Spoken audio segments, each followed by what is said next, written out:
Bem-vindos a mais um episódio do Manda Real Entre Fatos. A cada programa, discutimos um fato relacionado à desinformação e aos seus impactos na sociedade. No episódio anterior, conversamos sobre a influência da desinformação em períodos eleitorais. Hoje, seguimos adiante e vamos explorar outros caminhos da desinformação. O que vem à sua mente quando você escuta a palavra desinformação? Muita gente acredita que desinformação é a falta de informação, mas na realidade, desinformação é o conteúdo intencionalmente falso, criado para prejudicar, por exemplo, uma pessoa ou uma organização. Nos últimos anos, órgãos públicos também passaram a lidar com os desafios da desinformação. Essas informações falsas geram desconfiança contra instituições e instabilidade democrática. Por isso, a comunicação pública é uma ferramenta super importante para garantir transparência, com o compartilhamento de informações acessíveis para que você consiga se blindar dos efeitos nocivos da desinformação. Por isso, o fato de hoje é: comunicação pública bem estruturada combate a desinformação.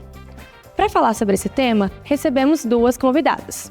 Luciana Corrêa, jornalista com mais de 15 anos de experiência em telejornalismo e editora-chefe da agência Lupa.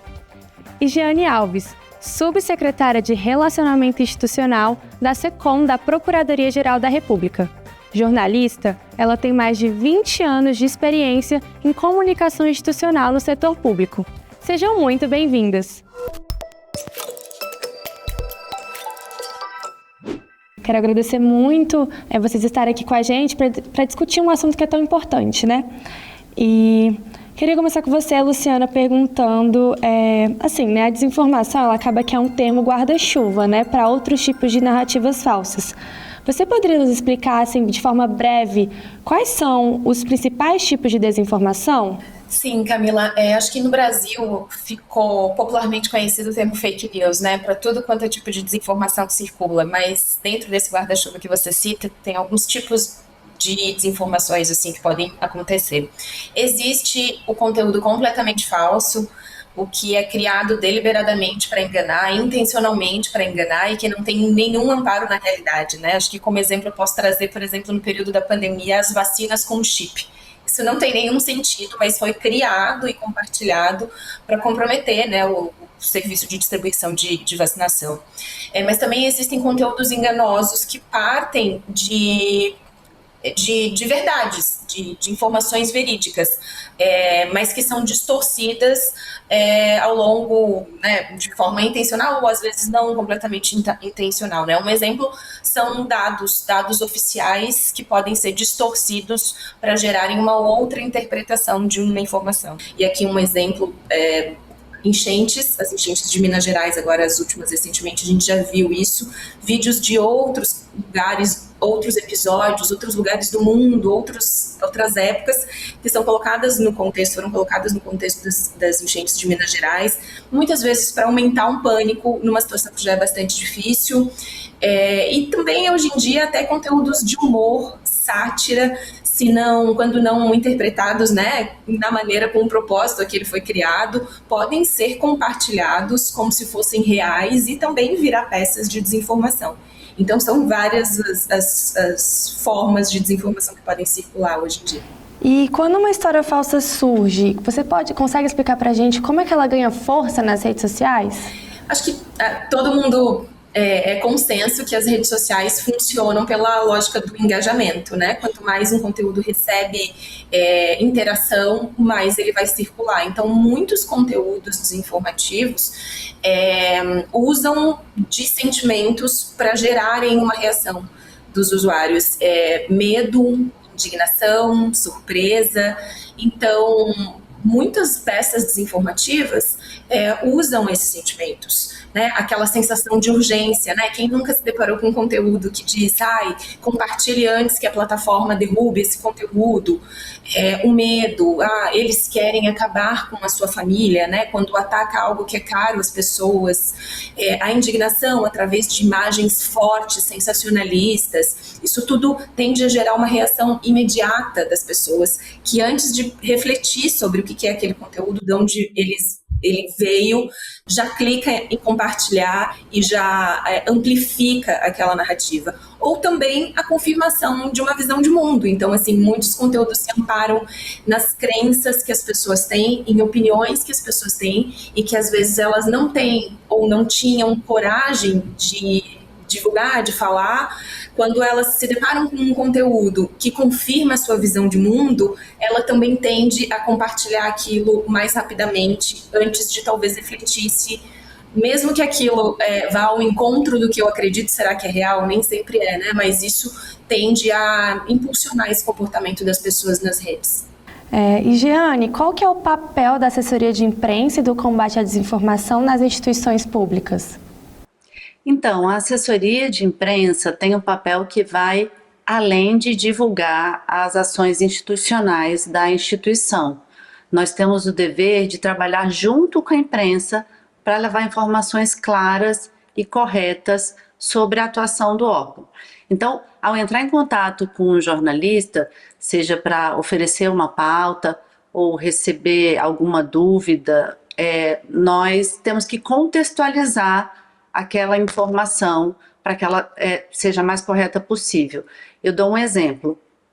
Quando nós falamos de uma denúncia oferecida pelo Ministério Público, nós temos que explicar por que o Ministério Público é responsável por tomar essa iniciativa, quais elementos foram usados para acusar uma pessoa e que o Poder Judiciário é responsável por julgar esse caso.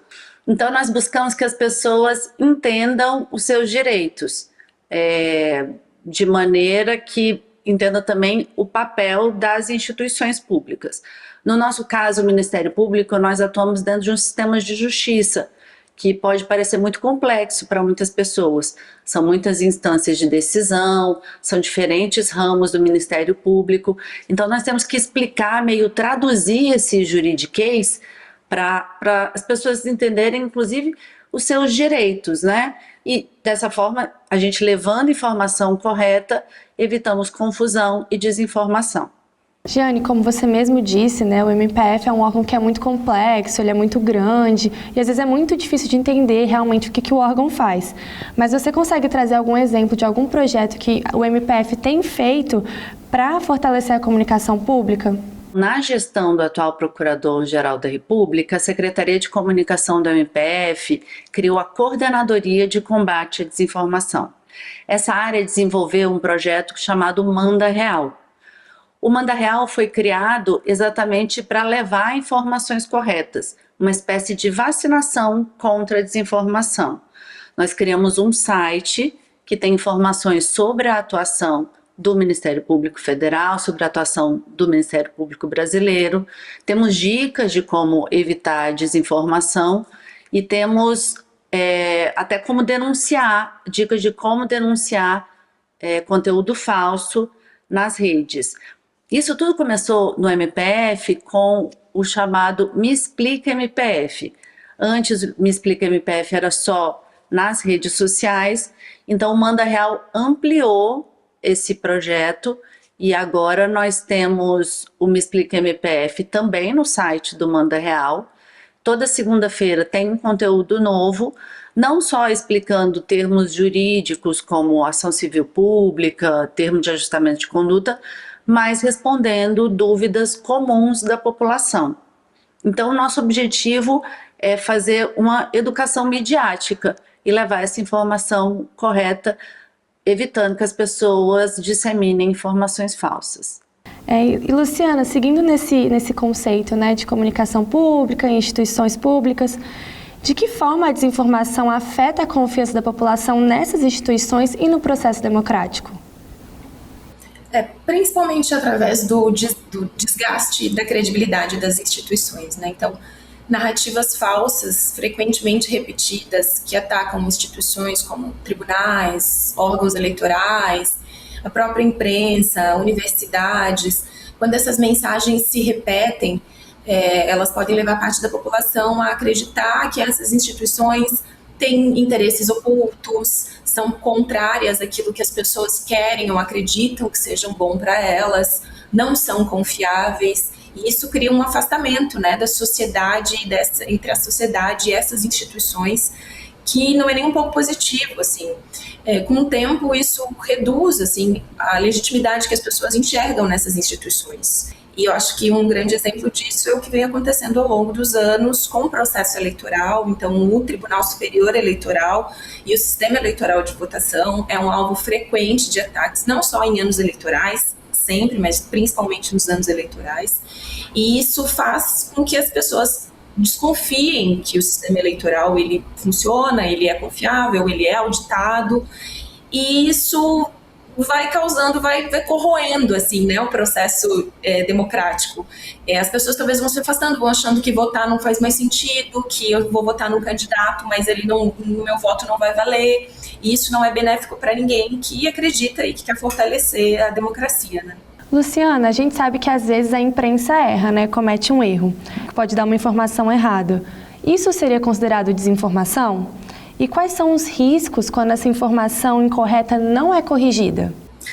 Bom, Camila, erro jornalístico acontece, né? Embora a gente, como telespectador, o leitor, não gostaria que isso acontecesse, mas isso acontece. E isso não é necessariamente desinformação.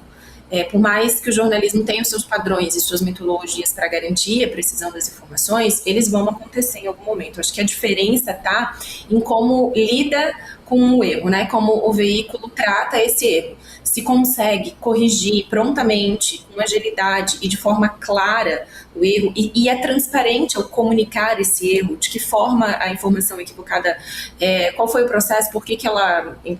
Né, por que eles chegaram àquela informação e, principalmente, qual é a informação correta que precisa, sim, aí sim ser difundida, né? Acho que essa é a diferença entre as duas coisas. E quando isso não acontece, quando a correção não acontece, quando o veículo não é transparente com o público, eu acho que aí existe o risco, porque aí essa informação errada, esse erro, pode continuar circulando e aí sim, de forma intencional, para gerar uma desinformação, já que as pessoas têm apenas aquela informação errada, não tem a correção.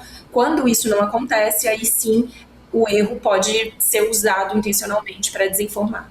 Então, Luciana, exatamente. Às vezes, o problema não é nem o jornalista, o problema é que o jornalista pode ser levado a erro por uma fonte que ele ouviu e essa fonte quer passar determinada informação. Nesses casos, a gente entra em contato com o veículo de comunicação para explicar o outro lado, para explicar todo o contexto e evitar que a informação falsa fique publicada de maneira errada. E seguindo nessa linha, Giane, fugindo um pouquinho dessa parte da imprensa, quando que uma instituição pública deve responder oficialmente uma fake news? Nós acreditamos que nem toda desinformação precisa necessariamente de uma resposta pública. Nós temos um protocolo dentro do MPF que traz critérios técnicos para avaliar essa desinformação. Se for uma desinformação que está restrita a um grupo pequeno, que não está gerando muito impacto, o ideal é que não seja respondida exatamente para não amplificar essa desinformação, como a Luciana falou. Nós temos que avaliar essa informação falsa e ver o que dá para fazer. Em outros casos, se houver um risco causado pela desinformação, se esse conteúdo falso for prejudicar pessoas, comprometer investigações ou gerar confusão sobre direitos e deveres da população, aí sim a instituição precisa agir. E tem esse caso, que a própria Luciana falou, do erro jornalístico, que realmente não é desinformação. O que a assessoria de imprensa faz nesse caso é entrar em contato com o jornalista e pedir a correção da informação ou até a publicação de uma errata, se for o caso. Luciana, Giane, eu quero agradecer muito a presença de vocês e a presença de você que está nos assistindo aí. Eu acho que é um debate muito importante, então eu fico muito feliz de terem pessoas que estão nessa luta contra a desinformação com a gente. Então, muito obrigada mais uma vez. Obrigada, Camila. Obrigada, estamos à disposição. Até a próxima. A comunicação pública é uma ferramenta essencial no combate à desinformação e na consolidação da democracia. Quando as instituições investem em linguagem simples, projetos de educação midiática e um bom relacionamento com a imprensa, a sociedade entende melhor o que aquela instituição faz e, assim, tem menos chances de cair em uma mentira. Este foi mais um Manda Real Entre Fatos. Para saber mais e acessar conteúdos confiáveis, entre no site do Manda Real. No próximo episódio, vamos falar sobre como as redes sociais podem criar bolhas de informação e amplificar a desinformação no ambiente digital. Até lá!